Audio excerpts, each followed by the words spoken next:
Now, the Three Martini Lunch with Greg Corombos and Jim Garrity. And welcome, everyone, to the Wednesday edition of the Three Martini Lunch. Ian Tuttle of National Review is in for Jim Garrity today. Good, bad, crazy martinis for conservatives. And Ian, usually you get the rough job of coming in on a Wednesday during the Republican primary season and explaining how Donald Trump's really good night could have been even better and even worse for conservatives. So today, your job is slightly easier. Last night in Wisconsin, Ted Cruz easily wins the Wisconsin primary. He wins it by about 13 points, which is bigger than any poll we saw out there, and certainly bigger than the tightening polls we saw in the final couple of days. At his victory rally in Milwaukee on Tuesday night, Cruz made a couple of important points. He says, first of all, a few weeks ago, this was supposed to be a dead cinch for Donald Trump. A state that just 3 weeks ago the media had written off. 3 weeks ago, the media said Wisconsin was a perfect state for Donald Trump. But the hardworking men and women of Wisconsin stood and campaigned tirelessly to make sure that tonight was a victory for every American. But beyond that, Ian, the math is very important, as Cruz pointed out. In the coming days, when Colorado and Wyoming finish voting, we are likely to have gained over 100 delegates on Donald Trump. Yeah. And as a result of tonight, as a result of the people of Wisconsin defying the media, defying the pundits, I am more and more convinced that our campaign is going to earn the 1,237 delegates needed to win the Republican nomination. And as he later pointed out, that could happen at the convention because it's very, very unlikely that he'll actually win the 1237 in the primaries. But it's also getting increasingly unlikely that Trump will get to 1237 in the primaries. And for anyone interested in a truly conservative Republican nominee, Ian, a good night, doubled up by the fact that Bernie Sanders trounces Hillary Clinton, and the conservatives win a key race for Wisconsin Supreme Court. So in the end, conservatives have reason to be smiling today. I'm so excited to be with you, Greg, on a morning when I can smile, when I can say that there's hope and light in the world. It's really great. Yeah, last night was huge for a couple reasons. The ones you pointed out, of course, but also digging down into the details. Cruz first transitioned his Iowa ground game into Wisconsin in just a massively effective way. That's going to be very important going on to further states, but it shows what's so revealing about Cruz and the reason that he's still in this race, which is his ground game. And that was the case in Iowa. It was the case in the states he won on Super Tuesday. And now he's managed to adapt. And those southern states that he thought were going to be his firewall, those SEC states, didn't go the way that they wanted. And then the Cruz campaign was able to pivot and turn the firewall into western states like Wisconsin, Montana, which is coming up, Wyoming, like he mentioned there. That's huge. The second thing is that campaign effort dovetailed anti-Trump forces in Wisconsin to just terrific effect. So you had not only major conservative officials come out for Cruz like Scott Walker, but you had the radio hosts Charlie Sykes and Vicki McKenna and others who didn't go the way of so many of the national talk show pundits, but have actually stuck by true conservative principles. And those people made a difference, an enormous difference for voters in Wisconsin. They are part of the reason that Cruz not just won, but vastly outperformed his polls and ultimately beat Trump by double digits. That's all very, very important. I make another point, which is, I think, important going forward. Trump had a bad week in the wake of Utah, right? There was the Heidi Cruz debacle, there were the Lewandowski charge, and then the abortion comments. All of that happened in the span of a week. And during that, there were people asking, where is Ted Cruz? Why isn't Ted Cruz on CNN with Wolf Blitzer, et cetera, et cetera? The same question was actually being asked in the lead up to Super Tuesday. Where is Ted Cruz? Why aren't we seeing him on the national shows, et cetera? That's not how Cruz is winning states. It's important because it's showing the national media in this primary, contrary to what we're thinking, actually in a certain way is not the make or break factor. Cruz won Texas, which he should have won, but by a massive margin. He won Wisconsin and he won Oklahoma using something of the same strategy, and Iowa, which was being on the ground, talking to people, getting in with the local opinion makers, the local officials. When it seems like when people get to shake hands with Cruz, when they see him at rallies and town halls, et cetera, in their hometown, when they actually get to know him, they like him. They like him on the ground. So it's not the case right now that he needs this massive media blitz. He doesn't use a Trump strategy and doesn't need it. Very quickly, what happens going forward? It's lousy that New York is the next state because that's allowed the Trump folks to say, dismiss Wisconsin, Trump's going to crush New York, and then carry that momentum through the Acela states, the eastern seaboard states that follow New York. That's partly true.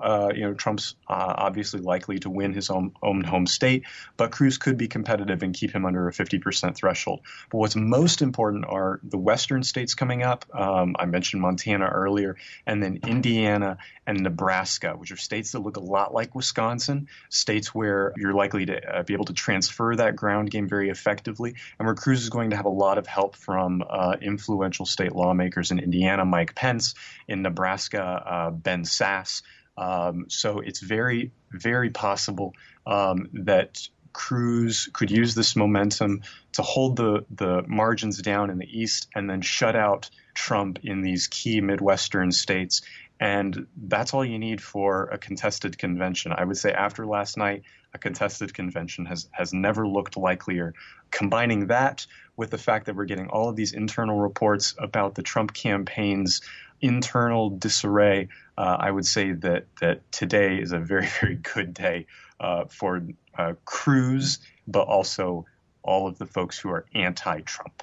Excellent analysis. I think the only correction is that people in Wisconsin and Indiana would refer to themselves as Midwesterners, not Western states. But I know what you mean. Yeah. West of the Acela corridor is what you meant there. And you mentioned, of course, heading to a potentially a contested convention, depending on how the delegates shake out in the remaining states. And if, in fact, we get to that point and we can't get a nominee on the first ballot or subsequent ballots, little by little, more and more states, the delegates will be free to leave the person that they're currently bound to and vote for whoever they want.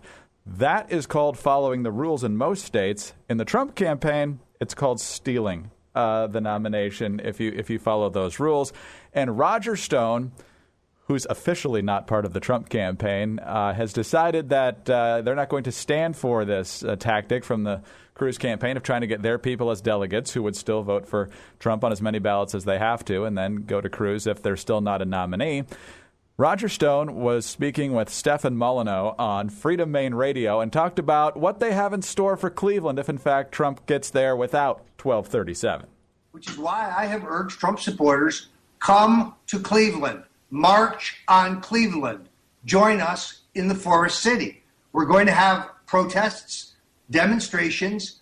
We will disclose the hotels and the room numbers of those delegates who are directly involved in the steal. If you're from Pennsylvania, we'll tell you who the culprits are. We urge you to visit their hotel and find them. Ian, apparently, if you are a delegate, other delegates know what room number you're in, so that information won't be that hard to get. But to basically invite people to storm people's hotel rooms is a prescription for disaster. Yeah. Well, and of course, it's perfectly in line with the candidate he's supporting who, says that bad things would happen if Trump doesn't get the nod at a contested convention. Look, there are a couple things. First of all, it's Roger Stone. So let's just, put this out there. The renowned Nixon era dirty trickster of the Republican Party. So you can interpret that one of two ways. One is that Stone likes being in the thick of it and likes being the center of attention, much like the candidate he supports again. And so there's probably some talk and some bluster here. The second is this is the man who helped organize the so-called Brooks Brothers riot during the Florida recount and has many other unsavory acts in his political past. So this is actually, entirely possible. It's no doubt that Stone might actually do this. In either case, it's instructive that he's coming out and saying this, because this is more of the Trump folks disliking the rules because the rules aren't helping them. They're complaining and whining and peddling conspiracy theories because they didn't understand how this process worked from the beginning. There was an RNC meeting between Reince and Trump and some of Trump's advisors the other day. And according to people who were in the meeting, when Reince was explaining how the delegate selection procedure works, Trump turned to his staff and said, "We haven't been on top of this. We haven't been doing what we needed to do." It's because they didn't know what they needed to do, because they thought that this was just sort of some sort of magical process where the people come out and sweep you to power. It doesn't work like that. There are a variety of, there's a massive process. It's a complex process, but all the rules are out there. We're not hiding them away.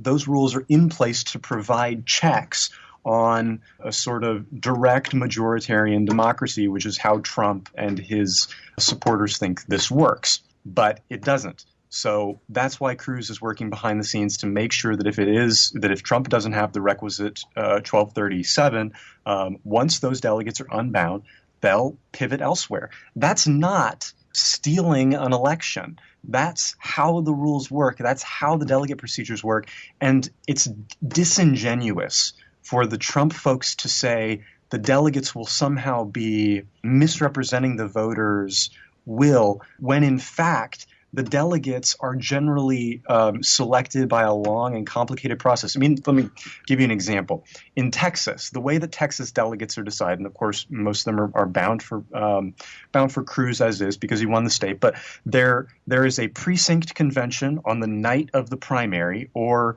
shortly after. Then there is a county convention or a senatorial district convention. Then there is a state convention, and then there's a national convention. And delegates are elected from each convention to the next, where they go through another series of elections to get to the next convention and another series. So by the time a national delegate actually gets to Cleveland from Texas, they'll have gone through a 4-layer process of being vetted and pitching themselves and being elected by other delegates who are at these conventions. So there's a whole process of sort of checks and balances to make sure that the people who are actually going to go to Cleveland, the people who are making these decisions, are responsible people who are in fact representing the will that's at work. The Trump people don't like this. That's why we talk about the Trumps as sort of rank gross populists. They don't want these checks that are built into the system to temper rogue majoritarian democracy. They want the will of the people regardless of the rules. That's not how this works. I wrote this a couple weeks ago when we were getting these conspiracy theories, but if the Trump folks are sort of anti-check and balance in the nominating procedures, that's alarming because there's no indication that they would suddenly be eager to abide by the Constitution's checks and balances if they were then elevated into power. We should be able to look at the one situation, extrapolate to the latter. And I think that if you do that, the result is alarming. Just 2 quick follow-ups on this from the Politico story regarding Stone's comments to Stefan Molyneux. He's making a 2-point argument as to why Cruz is stealing this election. Number one, they're trying to steal it in 2 different ways. It is interesting to me that in every primary or caucus where Ted Cruz won, we have certified, proven, sworn evidence of massive voter fraud, which will later be presented to the Credentials Committee in Cleveland in an attempt to unseat delegates who are illegally elected, which makes you wonder if it's such an effective, massive voter fraud operation, why he's not using it in more states. The other way, the other method of theft, Stone elaborated, quote, is the phenomena of the Trojan horse delegates. Listen carefully. Where Trump has won a primary. Let's take Texas, for example. He didn't win Texas. Or he won a share of the votes in a primary. Trump got 40% of the votes in Texas. That's not true. He got 26% of the vote. He got about 40% of the vote if you only count the candidates who met the threshold. So the sleight of hand that Stone is trying to use here, in addition to just flat-out blatant lies, is just amazing that they're trying to construct they're trying to steal this nomination thing based on complete fiction. Exactly. This is Roger Stone's fiction that Michelle Fields had a little bomb in her hand as Trump's. It's just liars all the way down. Oh, amazing. All right, quickly to the crazy Martini now. And Ian, political correctness drives us crazy, and we hate to see it anywhere. But there's sometimes just kind of a slice of deliciousness when it actually happens to eat one of their own. Madeleine Albright. The last time we heard from Madeleine Albright, she was stumping very ineffectively for Hillary Clinton up in New Hampshire and was most famous for this little nugget. You have to help. Hillary Clinton will always be there for you. And just remember, there's a special place in hell for women who don't help each other. So there you go. Well, here's the Fox News story. Madeleine Albright is now the source of controversy among liberals. She is a liberal icon and was America's first female Secretary of State. But not everyone at a California college is thrilled that, quote, white feminist and repeated genocide enabler Madeleine Albright has been lined up to give next month's commencement address. Soon after officials at all-female Scripps College in Claremont, California, announced Albright would speak to graduates, an article in the school paper derided the Czech-born diplomat for her skin color and previous policy positions, and other students posted their concerns on social media. Quote, just out of curiosity, does anyone know how many, and then in brackets, people of color we've had as guest commencement speakers at Scripps, asked one student. Another one says, with Madeleine Albright being our commencement speaker, and a war criminal, and a white feminist, I know some of our professors are refusing to be on stage. I'm wondering if any of the students were planning a protest or perhaps some sort of show of disagreement with Albright and what she stands for. So, Ian, the college kids are clearly going further and further insane, but it's fun to watch the left try and navigate this because now it's not good enough to be a liberal. It's not even good enough to be a feminist liberal. If you're a white feminist liberal, we want nothing to do with you. It's fantastic, these people saying we shouldn't take Madeleine Albright's advice to support Hillary Clinton just because she's a woman, but then turning around and saying it's a problem that Madeleine Albright is white, right? I mean, they think in these absurd categorical terms.